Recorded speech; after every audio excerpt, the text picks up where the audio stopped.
Court की तरफ से किया गया। इसके अलावा सोशल मीडिया पर वीडियो कैसे वायरल हुआ, इसको लेकर भी सवाल सुप्रीम कोर्ट की तरफ से उठाया गया। क्राइम सीन क्यों सुरक्षित नहीं रखा गया, ये अहम सवाल पूछा गया। तो लगातार कोलकाता रेप मर्डर केस में सुप्रीम कोर्ट में सुनवाई जारी है और बंगाल पुलिस की कार्रवाई को लेकर सुप्रीम कोर्ट ने कई अहम सवाल उठाए हैं, जिसमें पहला ये कि हत्या का मामला आखिर क्यों दर्ज नहीं हुआ, ये सवाल पूछा गया। इसके अलावा सोशल मीडिया पर वीडियो कैसे वायरल हुआ, क्राइम सीन को सुरक्षित क्यों नहीं रखा गया, ये तमाम वो अहम सवाल जिसको लेकर सुप्रीम कोर्ट ने बंगाल पुलिस की कार्रवाई को लेकर सवाल उठाए हैं। तो लगातार सुप्रीम कोर्ट में सुनवाई जारी है कोलकाता रेप मर्डर केस को लेकर, जिसमें बंगाल पुलिस की कार्रवाई को लेकर कई अहम सवाल यहां पर सुप्रीम कोर्ट की तरफ से उठाए जा रहे हैं।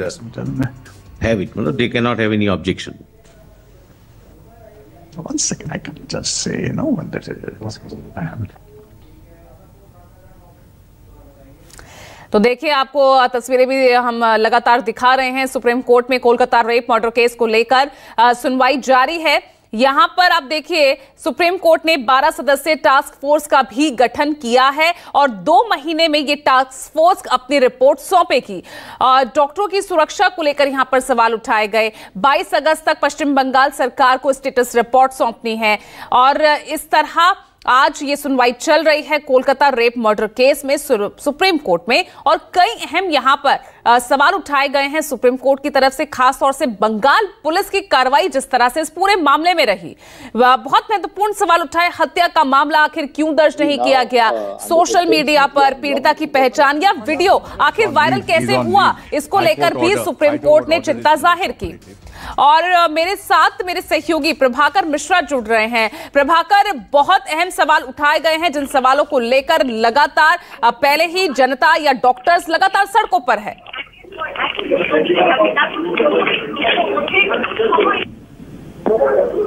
प्रभाकर, आवाज पहुंच रही है आप तक? तो चलिए प्रभाकर से जुड़ने की कोशिश कर रहे हैं, लेकिन 22 अगस्त तक स्टेटस रिपोर्ट यहां पर पश्चिम बंगाल सरकार को सौंपनी होगी। और वहीं जो 12 सदस्यीय नेशनल टास्क फोर्स को सुप्रीम कोर्ट की तरफ से बनाई गई है, आपको बता दें 2 हफ्ते में ये नेशनल टास्क फोर्स भी अपनी रिपोर्ट सौंपेगी। तो अब मामले को लेकर जो है यहां पर चिंता जाहिर करते हुए कई अहम सवाल और बंगाल सरकार की कार्रवाई को लेकर भी कई सवाल यहां पर सुप्रीम कोर्ट की तरफ से उठाए गए हैं। अभी भी फिलहाल इस पूरे मामले को लेकर सुप्रीम कोर्ट में सुनवाई चल रही है। तस्वीरें आपकी टीवी स्क्रीन पर है, लेकिन किस तरह से ये पूरा मामला और जिस तरह की कार्रवाई यहां बंगाल पुलिस को लेकर रही, उसी पर सवाल उठाते हुए सुप्रीम कोर्ट ने पूछा कि आखिर हत्या का मामला दर्ज क्यों नहीं हुआ।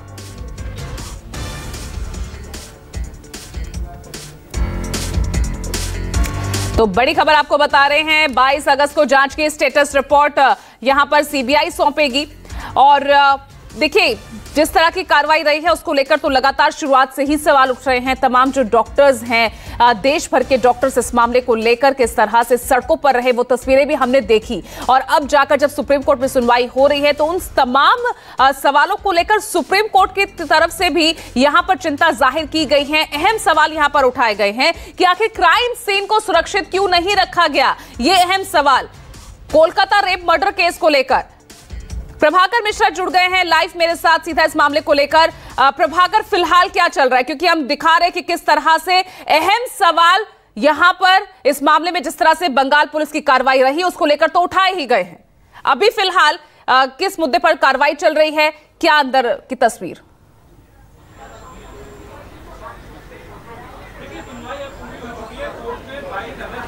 देखिए, सुप्रीम कोर्ट ने कहा कि कोलकाता में जो घटना घटी वो बहुत ही बर्बर है, और कोर्ट ने कहा कि हमें जो देश भर में डॉक्टर्स हैं, खासकर रेजिडेंट जूनियर डॉक्टर्स और जूनियर डॉक्टर्स में जो महिला डॉक्टर्स हैं, उनकी सुरक्षा की चिंता है। तो कोर्ट ने उस पर ढेर सारे सवाल पूछे पश्चिम बंगाल सरकार से कि एफआईआर दर्ज करने में समय क्यों लगा। दूसरी बात ये कि ये क्लियर कट हत्या का मामला था, मर्डर का एफआईआर दर्ज क्यों नहीं हुआ। और इन सवालों का जवाब देते हुए नहीं बन रहा था पश्चिम बंगाल सरकार की तरफ से पेश हो रहे वकील कपिल सिब्बल की तरफ से। लेकिन कोर्ट ने यह कहा कि चूंकि देश में अलग अलग हिस्सों में कई जगह इस तरह की घटनाएं आ रही हैं, रेजिडेंट जो डॉक्टर्स हैं वो अमानवीय परिस्थितियों में काम करते हैं, महिला रेजिडेंट डॉक्टर्स के खिलाफ ढेर सारी घटनाएं इस तरह की आती हैं जहां पर अनरूली जो अटेंडेंट हैं यानी जो पेशेंट्स के साथ आए हुए लोग होते हैं उनके साथ अभद्र व्यवहार करते हैं, उनके साथ मारपीट करते हैं, यहाँ तक कि जो महिला डॉक्टर्स होती है, रेजिडेंट डॉक्टर्स होती हैं, वो यौन हिंसा के शिकार होती हैं।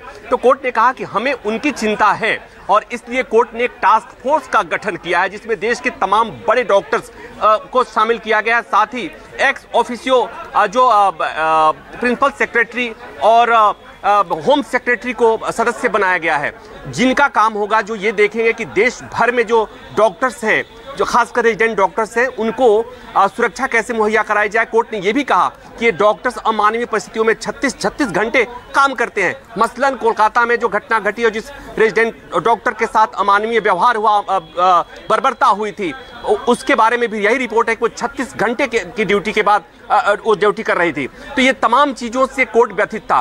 पहले एक बात समझ में आ रही थी कि सुप्रीम कोर्ट ने इस मामले में स्वतः संज्ञान लिया है तो क्या करेगा, क्योंकि इसमें पहले ही मामले की जांच सीबीआई को सौंपी जा चुकी है। तो कोर्ट ने यह कहा कि चूंकि हाल के दिनों में देश के अलग अलग हिस्सों में इस तरह की लगातार घटनाएं घट रही हैं और निश्चित तौर पर कोर्ट ने कहा कि हेल्थ प्रोवाइड करने वाले जो लोग हैं यानी डॉक्टर्स हैं, उनके खिलाफ उनकी सुरक्षा देश के नेशनल इंटरेस्ट में है, राष्ट्रीय हित में है और इसलिए कोर्ट ने कहा कि हम एक टास्क फोर्स का गठन कर रहे हैं। कोर्ट ने यह भी कहा कि इसमें एक नेशनल वो बनना चाहिए, एक राष्ट्रीय सहमति बननी चाहिए कि ऐसे जो हेल्थ वर्कर्स हैं, डॉक्टर्स हैं, हेल्थ प्रोवाइड करने वाले जो लोग हैं, उनकी सुरक्षा से किसी प्रकार का समझौता नहीं किया जाए। साथ ही कोर्ट ने कहा कि जिन अमानवीय परिस्थितियों में काम करते हैं उनके लिए रेस्ट रूम नहीं होता है, उनके लिए ड्यूटी रूम नहीं होता है, उनके लिए प्रॉपर बाथरूम की व्यवस्था नहीं होती है।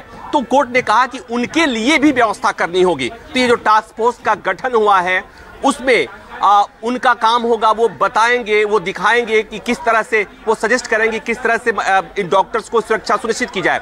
साथ ही कोर्ट ने इस मामले में कहा है कि जो पश्चिम बंगाल में हुआ है इसमें चूंकि सीबीआई जांच कर रही है तो सीबीआई से कहा है कोर्ट ने कि आप बृहस्पतिवार तक इस मामले में जांच की रिपोर्ट सुप्रीम कोर्ट में पेश करें। कोर्ट ने राज्य सरकार से ढेर सारे सवाल किए थे। पहला सवाल यह था कि क्यों कहा गया, परिवार वालों को पहले फोन करके कहा गया कि महिला डॉक्टर ने आत्महत्या की है। दूसरी बात ये कि एफआईआर दर्ज विलंब से क्यों हुआ और जब एफआईआर दर्ज हुआ तो क्यों नहीं उसमें हत्या का मामला लिखा गया था। तो ये सवाल जो थे वो निश्चित तौर पर बहुत ही मुश्किल सवाल थे। दूसरी बात एक और कि कोर्ट ने जो पश्चिम बंगाल सरकार से जो सवाल किया है उसका जवाब देते हुए नहीं बन रहा था। हालांकि कपिल सिब्बल जो कि पश्चिम बंगाल सरकार की तरफ से पेश हो रहे थे उन्होंने कहा कि ये आरोप सही नहीं है, लेकिन चूंकि बहुत ही पॉइंटेड सवाल था कि पहले आपके तरफ से ये क्यों कहा गया कि उस डॉक्टर ने आत्महत्या की है। दूसरी बात, चूंकि एफआईआर दर्ज करने में विलंब हुआ, उसके बाद एफआईआर जो दर्ज हुआ वो भी हत्या का नहीं दर्ज हुआ और वो एफआईआर दर्ज परिवार के पीड़िता के परिवारजनों की तरफ से हुआ। कोर्ट ने पूछा कि जो कॉलेज के प्रिंसिपल थे उनके तरफ से एफआईआर दर्ज होना चाहिए था। इन सवालों के जवाब नहीं थे पश्चिम बंगाल सरकार के पास। तो कोर्ट ने कहा कि आपको जो कहना है वो, हालांकि इस बीच में सॉलिसिटर जनरल कोर्ट में पेश हुए, उन्होंने कहा कि जिस तरह से 7,000 के करीब घटना के बाद 7,000 के करीब वहां पर उपद्रवी पहुंच गए थे अस्पताल में, तो ये निश्चित तौर पर बिना राज्य सरकार के सहयोग से और पुलिस के सहयोग से नहीं हो सकता था। हालांकि इस पर पश्चिम बंगाल सरकार की तरफ से कहा गया कि सब सारे आरोप झूठे हैं। कोर्ट ने यह भी कहा कि जो घटना स्थल, जो क्राइम सीन है, उसे प्रोटेक्ट करने का काम पुलिस का था, जो नहीं किया गया है। ये सुप्रीम कोर्ट के सवाल थे। तो इन सारे सवालों पर चूंकि सीबीआई इस मामले में जांच कर रही है, कोर्ट ने इन सारे सवालों पर सीबीआई से कहा है कि आप स्टेटस रिपोर्ट फाइल करें। तो थर्सडे को जो स्टेटस रिपोर्ट फाइल होगा उसके बाद सुप्रीम कोर्ट इस मामले में आगे सुनवाई करेगा। लेकिन सुमोटो लेने के बाद चूंकि कोर्ट ने जितनी बातें कही हैं और सीजीआई की और सुप्रीम कोर्ट की चिंता साफ तौर पर झलक रही थी कि चाहे वो हैदराबाद का मामला हो, चाहे बिहार का मामला हो, जहां पर एक मरीज की मौत होने के बाद से परिजनों ने एक डॉक्टर को अस्पताल से नीचे फेंक दिया था और उसके बाद उसकी मौत हो गई थी। तो कोर्ट ने इस पर चिंता जताई और कोर्ट ने कहा कि ये देखना होगा कि डॉक्टर्स के साथ इस तरह की कोई घटना न घटे, उनकी सुरक्षा मेजर कंसर्न है, नेशनल इंटरेस्ट में है। तो उसके लिए कोर्ट ने नेशनल टास्क फोर्स का गठन कर दिया है और दूसरा सीबीआई को टास्क दिया है कि इस मामले में जो जांच हुई है अब तक थर्सडे तक जो जांच हुई रहेगी उसका स्टेटस रिपोर्ट कोर्ट के सामने पेश किया जाएगा। सवाल ढेर सारे थे। सॉलिसिटर जनरल ने इस बात पर भी सवाल खड़ा किया कि शारदा चिटफंड मामले में एक जो डीजीपी हैं उन पर ढेर सारे आरोप लगे हैं। हालांकि कोर्ट ने उस पर अभी कोई आदेश नहीं दिया, लेकिन ये जो सवाल थे, बेसिक सवाल थे, जो लोगों के मन में सवाल थे कि पहले ही ये लड़की के परिवार, डॉक्टर के परिवार वालों को ये फोन करके कैसे कहा गया कि उसने आत्महत्या किया है। दूसरा, एफआईआर दर्ज करने में विलंब क्यों हुआ और एफआईआर जो दर्ज हुई भी उसमें सीधा सीधा हत्या का मामला क्यों नहीं मेंशन किया गया।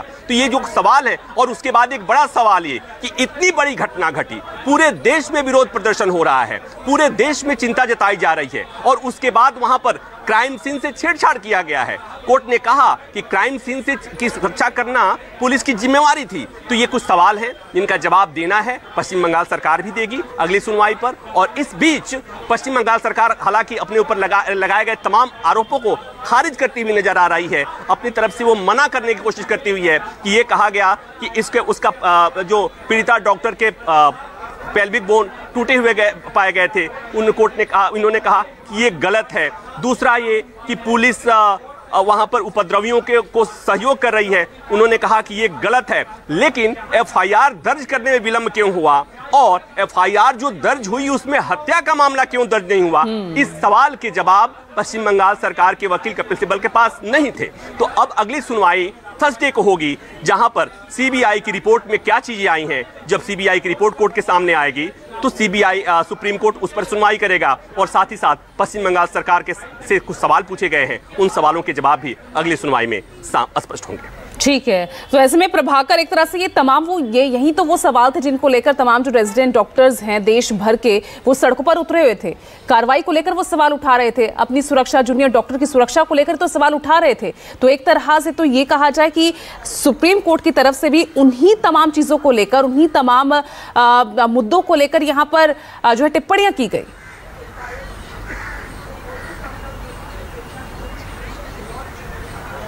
निश्चित तौर पर देखिए, जब भी इस तरह की घटना घटती है तो जो रेजिडेंट डॉक्टर्स की कोई सुनता नहीं। आपने जब भी देखा होगा कि इस तरह की घटनाएं घटती हैं और वो घटनाएं जो होती है सामान्यतया जो होते हैं मरीज के परिजन और जो वो होता है उनका जो आमना सामना होता है वहाँ रेजिडेंट डॉक्टर्स होते हैं। और हाल के दिनों में रेजिडेंट डॉक्टर्स के साथ मारपीट की घटनाएं लगातार होती रही हैं। तो एक तो मसला वो हो गया। दूसरा ये कि ये जो रेजिडेंट डॉक्टर्स हैं, जूनियर डॉक्टर्स हैं, उनके साथ यौन हिंसा और इस तरह की घटनाएं भी लगातार बढ़ती जा रही हैं। तो कोर्ट ने इस पर चिंता जताई और इसीलिए कोर्ट ने कहा कि इस पर रोक कैसे लगाई जाए, इसके लिए एक नेशनल टास्क फोर्स का कोर्ट ने गठन कर दिया है। और ये तमाम बड़े बड़े मेडिकल कॉलेजेस के प्रिंसिपल्स और उसके डिपार्टमेंट हेड्स बनाए गए हैं जो सजेस्ट करेंगे, वो बताएंगे कि इन चीज़ों पर कैसे लगाम लगाया जा सकता है, कैसे रोका जा सकता है, उसकी सुरक्षा कैसे की जा सकती है, उनको कम से कम इस तरह की स्थिति से कैसे गुजरा जाए, इसके लिए वो सुझाव करेंगे। तो इसके लिए टास्क फोर्स का गठन हो गया है। अब ये भी बात कोर्ट ने कहा, कोर्ट ने इस बात को स्वीकार किया है कि जो रेजिडेंट डॉक्टर जिन परिस्थितियों में, अमानवीय परिस्थितियों में काम करते हैं, 24 घंटा, 36 घंटा, 48 घंटे का बिना ब्रेक के वो अपने शिफ्ट का काम करते हैं और जब वो इस काम कर रहे होते हैं तो उनके लिए कोई ड्यूटी रूम नहीं होता, उनके लिए पर्याप्त टॉयलेट की व्यवस्था नहीं होती है, उनकी सुरक्षा की बिल्कुल व्यवस्था नहीं होती है। तो ये तमाम चीजें हैं जिसको एड्रेस किए जाने की जरूरत है और तभी सुप्रीम कोर्ट ने कहा कि ये नेशनल इंटरेस्ट का मामला है। तो ये तो हो गया पूरे देश के डॉक्टरों की सुरक्षा का मसला, जिसके चलते कोर्ट ने कहा कि हमने स्वतः संज्ञान लिया। लेकिन यहां पर जो मसला है, कोलकाता का जो मसला है, रेजिडेंट डॉक्टर की हत्या का मामला है, वहां पर सुप्रीम कोर्ट ने पश्चिम बंगाल सरकार से जो सवाल पूछे थे, एक बात और इसमें हुई है कि कोर्ट ने कहा है कि इस मामले से जो लोग व्यथित हैं, जो परेशान हैं, जो लोग प्रोटेस्ट कर रहे हैं उनके साथ पुलिस बर्बरता नहीं होनी चाहिए। कोर्ट ने चेताया है पश्चिम बंगाल सरकार को कि उनके साथ जो लोग प्रदर्शन कर रहे हैं, जो विरोध प्रदर्शन कर रहे हैं, जो अपनी आवाज उठा रहे हैं, उनके साथ किसी तरह की ज्यादती पुलिस द्वारा नहीं किया जाना चाहिए। तो ये कॉशन है पश्चिम बंगाल सरकार के लिए, पश्चिम बंगाल सरकार पुलिस के लिए, क्योंकि पश्चिम बंगाल में जो रेजिडेंट डॉक्टर्स हैं, ये भी शिकायत है कि रेजिडेंट डॉक्टर्स हैं जो वहां प्रोटेस्ट कर रहे हैं, उनसे पुलिस बर्बरता से निपट रही है, उनके पर बल प्रयोग कर रही है। तो सुप्रीम कोर्ट ने चेताया है कि ऐसा नहीं होना चाहिए। तो ये कुल मिलाकर ये कि देश की सबसे बड़ी अदालत को सबके हितों को देखना होता है, और ये जो मामला है, जिस मामले ने पूरे देश को झकझोर कर रख दिया है, इस मामले में जो पुलिस का रवैया और राज्य सरकार का रवैया है, इसने पूरे देश को स्तब्ध कर दिया है। तो जब पूरा देश स्तब्ध था, सुप्रीम कोर्ट भी स्तब्ध था, और इसीलिए सुप्रीम कोर्ट ने ऐसे मामले में सुमोटो लिया, स्वतः संज्ञान लिया, और स्वतः संज्ञान लेकर के, चूंकि सुप्रीम कोर्ट जो चीजें देश के लोगों को परेशान करती हैं, ऑब्वियस सी बातें हैं, जजों को भी परेशान करती है, सुप्रीम कोर्ट को भी परेशान करती है, और इसीलिए सुप्रीम कोर्ट ने स्वतः संज्ञान लेकर इस मामले में सुनवाई की है, टास्क फोर्स का गठन किया है, सीबीआई से इस मामले में जांच की स्टेटस रिपोर्ट मांगी है। अगली सुनवाई गुरुवार को होगी। बिल्कुल, और इसी के साथ यहाँ पर प्रिंसिपल की भूमिका, उसके खिलाफ जिस तरह का रवैया यहाँ पर हॉस्पिटल प्रशासन का रहा या जो पश्चिम बंगाल सरकार है उसका रहा, उसको लेकर तक भी सवाल उठाए गए।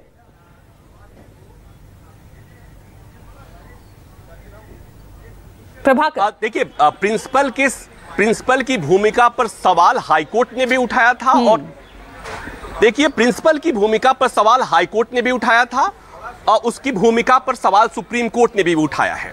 बड़ी बात यह थी कि घटना घटी, और घटना घटने के बाद उस प्रिंसिपल ने नैतिक जिम्मेवारी लेते हुए इस्तीफा दे दिया था, लेकिन उसका इस्तीफा देने के 12 घंटे के भीतर ही राज्य सरकार ने उसे दूसरे कॉलेज में ट्रांसफर कर दिया। ये अपने आप में एक शॉकिंग बात है।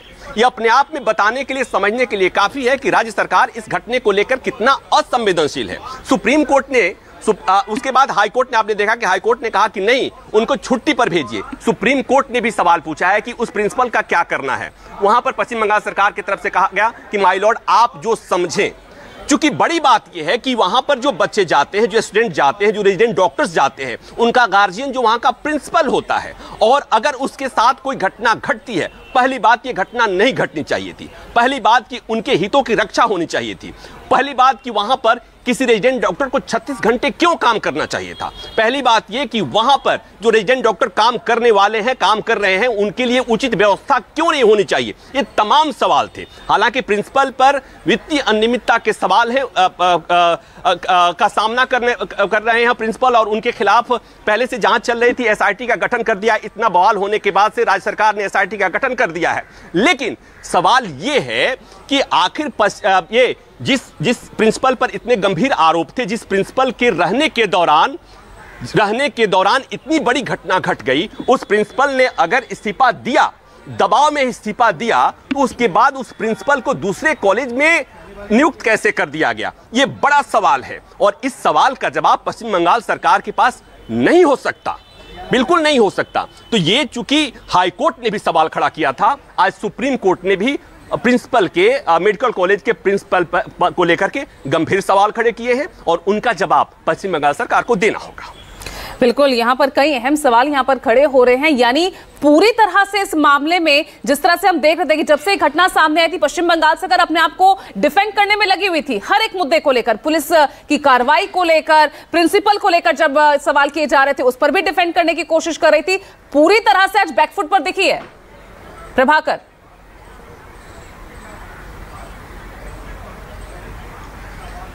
देखिए, कहीं कोई घटना घट जाए, कोई इस तरह का कोई क्राइम हो जाए, क्राइम तो होता है। ये एक दुर्भाग्य है इस देश का कि जिस देश में महिलाएं पूजी जाती हैं, बहनों का इतना सम्मान होता है, उस देश में महिलाओं के खिलाफ अपराध होते हैं। लेकिन अपराध के बाद जो स्टेट गवर्नमेंट का रिस्पॉन्स होना चाहिए, जो पुलिस का रिस्पॉन्स होना चाहिए, वहीं पर सवाल खड़ा होते हैं। और यहां पर पश्चिम बंगाल सरकार ने और पश्चिम बंगाल पुलिस का जो रिस्पॉन्स था वो असंवेदनशील था, उसको लेकर सवाल है। और इसीलिए हाईकोर्ट ने भी फटकार लगाई थी, और आज सुप्रीम कोर्ट में भी के सवालों का जवाब पश्चिम बंगाल सरकार के पास नहीं था। ठीक है प्रभाकर, आप लगातार बने रहिएगा। बहुत अहम सुनवाई और उसको लेकर अहम टिप्पणी यहां सुप्रीम कोर्ट की तरफ से की गई है। बहुत बहुत शुक्रिया।